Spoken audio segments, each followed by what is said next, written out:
Video like जरूर कर लीजिए और ऐसे वीडियो लगातार फ्री में पाने के लिए चैनल को तुरंत सब्सक्राइब कर लीजिए और बेल आइकन को जरूर टैप कर लीजिए ताकि आगे भी सारे वीडियो आपको मिलते रहे। यूट्यूब में फॉलो करते हैं तो प्लीज ये वाला फ्री टेलीग्राम चैनल जरूर ज्वाइन कर लीजिएगा। सारे नोटिफिकेशन सारे अपडेट यहीं पे आते हैं, ध्यान रखिए।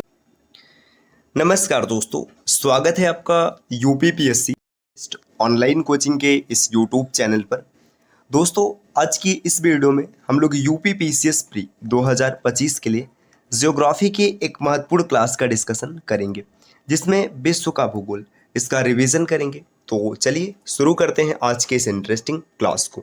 इससे पहले एक जरूरी सूचना है दोस्तों, देखिए यूपीपीसीएस प्री के एग्जाम में अब जितना समय बचा हुआ है, अगर उस समय में आप मॉक टेस्ट लगाते हैं तो आपका लेवल काफ़ी ज़्यादा बूस्ट होगा और एग्ज़ाम क्रैक करने में आपकी मदद होगी।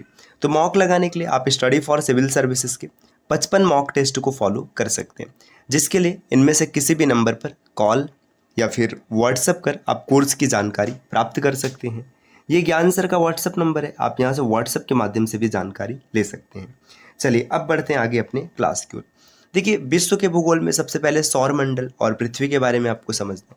तो सौर मंडल क्या होता है? सूर्य के मतलब जो सूर्य है और सूर्य के चारों तरफ उसका परिवार बना है, उसी को सौर मंडल कहते हैं। देखिए, सौर मंडल सूर्य और उसके गुरुत्वाकर्षण से बंधे खगोलीय पिंडों का समूह है, जिसमें ग्रह, उपग्रह, क्षुद्र ग्रह, धूमकेतु आदि शामिल है। देखिए, जैसे सूर्य होगा, सूर्य के चारों तरफ उसका एक पूरा सिस्टम होगा, जिसमें ग्रह रहेंगे, उपग्रह रहेंगे, तारे रहेंगे, मतलब जो जो उसमें शामिल होता है। हालांकि सूर्य भी एक तारा है, तो यहाँ पर मतलब ऐसे समझिए कि जैसे सन हो गया है ना, इस सन के चारों तरफ का जो पूरा एक सिस्टम रहेगा, जो भी इसके ग्रेविटी में आएगा, वो क्या होगा? सौर मंडल कहलाएगा।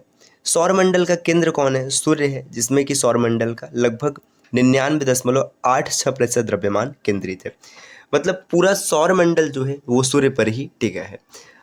ग्रहों की कुल संख्या तो अभी वर्तमान में 8 ग्रह हैं। पहले 9 हुआ करता था, फिर बाद में यम को यहाँ से हटा दिया गया और उसे क्षुद्र ग्रह घोषित कर दिया गया।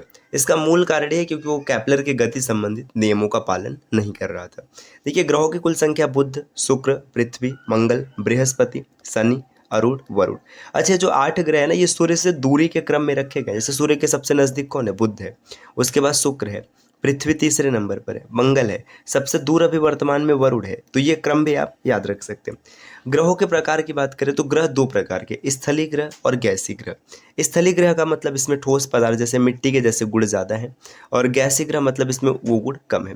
तो बहुत ही आसान है। देखिए, 8 ग्रह ना, जो 4 है, बुध, शुक्र, पृथ्वी, मंगल, तो ये क्या है? ये स्थलीय है। इसके बाद के जो 4 हैं, बृहस्पति, शनि, अरुण, वरुण, ये गैसीय ग्रह है। तो याद रखना बहुत ही आसान है। जो हमारी आकाश गंगा है, मतलब जो गैलेक्सी है हमारी, अगर गैलेक्सी की बात करें तो गैलेक्सी का नाम है मिल्की वे। तो ये भी सीधा सीधा सा पॉइंट है। गैलेक्सी क्या है? गैलेक्सी मिल्की वे। सौरमंडल का व्यास कितना, मतलब सौरमंडल कितना फैला हुआ है? तो लगभग 287.46 करोड़ किलोमीटर है, या 30 खगोलीय इकाई भी इसे कहा जा सकता है। देखिए, आप यहाँ पे पूरे सौरमंडल को देख सकते हैं। सौरमंडल को देखने का तात्पर्य है कि जैसे यहाँ पे देखिए, ये सन है, ये दिखाया गया है कि भाई ये सन है, मतलब यहाँ पे ये येलो कलर का जो दिख रहा है, ऐसे पूरा बड़ा सा सन होगा। अब सन के बाद बुध, शुक्र, पृथ्वी, मंगल, बृहस्पति, शनि, अरुण, वरुण, इस तरीके से रहेगा, है ना। तो यहाँ पे देखिए, ये कौन है? ये बुध है, मरकरी, है ना। और इसके बाद यहाँ पर शुक्र है, वीनस, है ना। इसके बाद यहाँ पर मार्स दिया है ना, मंगल, बुध, सॉरी पृथ्वी है, माफ़ कीजिएगा, मैं मंगल बोल रहा हूँ। बुध, शुक्र, पृथ्वी, फिर यहाँ पर है मंगल, फिर ये बृहस्पति है, शनि है, अरुण है, वरुण है। अंग्रेजी में Mercury, Venus, Mars, Mercury, Venus, Earth, फिर मार्स, जुपिटर, सैटर्न, यूरेनस और नेपच्यून, है ना। इनके साइज बताए गए, है ना, मतलब यहाँ पे ये डायमीटर बताया गया कि कितना कितना है। तो यहाँ पे आप देख सकते हैं, ये डायमीटर इसके दिए गए, ठीक। तो इन सब डेटा को मतलब उतना आवश्यक नहीं कि इनका डायमीटर याद रखिए, बाकी ऐसे दिया है तो आप इसको देख सकते हैं। चलिए अब और आगे बढ़ेंगे। अब देखिए, यहाँ पे सौर मंडल के ग्रह के बारे में चीज़ें विस्तार से बताई गई हैं। देखिए, सौर मंडल का जो ग्रह है बुध, अब सभी ग्रह सूर्य की परिक्रमा करते हैं, तो ये बुध भी परिक्रमा करता है। तो सूर्य की परिक्रमा करने में 88 दिन लगते हैं। जैसे अपनी पृथ्वी जो है 365 दिन में एक चक्कर पूरा करता है, तो 1 वर्ष होता है। वैसे बुध की बात करें तो बुध एक चक्कर 88 दिन में पूरा कर लेता है। इसका तात्पर्य ये है कि अगर भाई मान लीजिए कि जैसे हम लोग बुध पर रहते और वर्ष की बात करते तो 88 दिन में 1 वर्ष बीत जाता। अब जो बुध है ना, इसका कोई उपग्रह नहीं है। बुध और शुक्र, ये 2 ग्रह ऐसे हैं जिनके कोई उपग्रह नहीं है। तो ये चीज़ याद रखिएगा। सूर्य का सबसे छोटा और सबसे निकटतम ग्रह है। शुक्र की बात करें, ये 255 दिन में सूर्य की पूरी परिक्रमा करता है। इसका भी कोई उपग्रह नहीं। देखिए, पश्चिम से पूरब मतलब विपरीत दिशा में घूमने वाला सबसे चमकीला और गर्म ग्रह है। इसमें घने कार्बन डाइऑक्साइड का वायुमंडल है। इसे पृथ्वी की बहन भी कहा जाता है। तो पृथ्वी की बहन इसे कहते हैं, ये भी याद रखिएगा। पृथ्वी तीसरे नंबर पे 365.26 दिन। 2 6 मतलब यही बढ़ते बढ़ते लास्ट में 4 वर्षों के बाद एक लीप ईयर आता है, क्योंकि 2 6 अब ये 4 बार बढ़ेगा तो फिर कितना हो जाएगा, एक दिन एक्स्ट्रा आ जाएगा। तो अप्रॉक्सीमेट 365 दिन में ये सूर्य की परिक्रमा करता है। उपग्रहों की बात करें तो एक उपग्रह जिसका नाम है चंद्रमा। पृथ्वी पर 71% पानी है, जहाँ पर, और पृथ्वी भी एकमात्र ऐसा ग्रह है जहाँ पर जीवन संभव है, और इसे नीला ग्रह कहते हैं जल की उपस्थिति के कारण। मंगल जो सूर्य की परिक्रमा करता है 687 दिन में। 687 का मतलब ये अप्रॉक्सीमेट 2 साल के बराबर है। जैसे 2 साल से थोड़ा कम ही है, मतलब देखेंगे तो लगभग 2 साल के बराबर है ना। उपग्रहों की संख्या 2 है ना। इसमें डिमोस और फोबोस है, तो यहाँ पे सबसे बड़ा उपग्रह फोबोस है। इसे लाल ग्रह कहते हैं, मंगल को लाल ग्रह कहते हैं। कारण क्या है, आयरन ऑक्साइड के कारण। सबसे बड़ा ज्वालामुखी इसका ओलंपस मॉन्स, ये पेपर में कई बार प्रश्न बना हुआ है। बृहस्पति की बात करें तो सूर्य का परिक्रमा जो करता है ये 11 वर्ष 11 महीने में, मतलब पृथ्वी के मुकाबले 11 वर्ष 11 महीना लगता है। इसके 95 उपग्रह हैं। तो इसमें जो सबसे बड़ा उपग्रह ये गैनीमीड है। गैसीय संरचना वाला सौरमंडल का सबसे पीले रंग का ग्रह है, ये सल्फर डाइऑक्साइड के कारण, और सबसे बड़ा ग्रह भी है। इसे ग्रेट रेड स्पॉट ना, अच्छा, इसी ग्रह पर ग्रेट रेड स्पॉट, ये विशाल तूफान चलता है। तो ये प्रश्न बन सकते हैं। शनि की बात करें तो ये जो सूर्य की परिक्रमा लगाते हैं 29 वर्ष 5 महीने लगते हैं, और 274 उपग्रह। तो अभी वर्तमान में अगर प्रश्न बने कि सबसे ज़्यादा उपग्रह किसके, तो ये शनि ग्रह के। और सबसे बड़ा उपग्रह है टाइटन। हाइड्रोजन और हीलियम से बना गैसीय संरचना के लिए प्रसिद्ध वलयों वाला ग्रह है। इसका रंग नाइट्रोजन के कारण काला दिखाई देता है।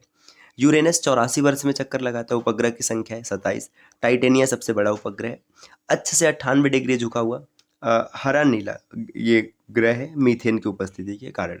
नेपच्यून जो कि वरुण है 164 वर्ष में एक चक्कर पूरा करते हैं। इसके 14 उपग्रह हैं। सबसे बड़ा उपग्रह है ट्राइटन। ये सबसे दूर है और सबसे ठंडा ग्रह है। तापमान -214 डिग्री सेल्सियस है, और इस पर तीव्र हवाएं और तूफान भी चलते रहते हैं। देखिए, इसके बाद यहाँ पर पृथ्वी की आंतरिक संरचना है। तो पृथ्वी की आंतरिक संरचना में क्रस्ट, मेंटल, कोर, ये 3 प्रमुख संरचना। देखिए, क्रस्ट यहाँ पर बताया गया, इसके बाद मेंटल और कोर को 2 भागों में बांटा गया, आंतरिक कोर और बाह्य कोर।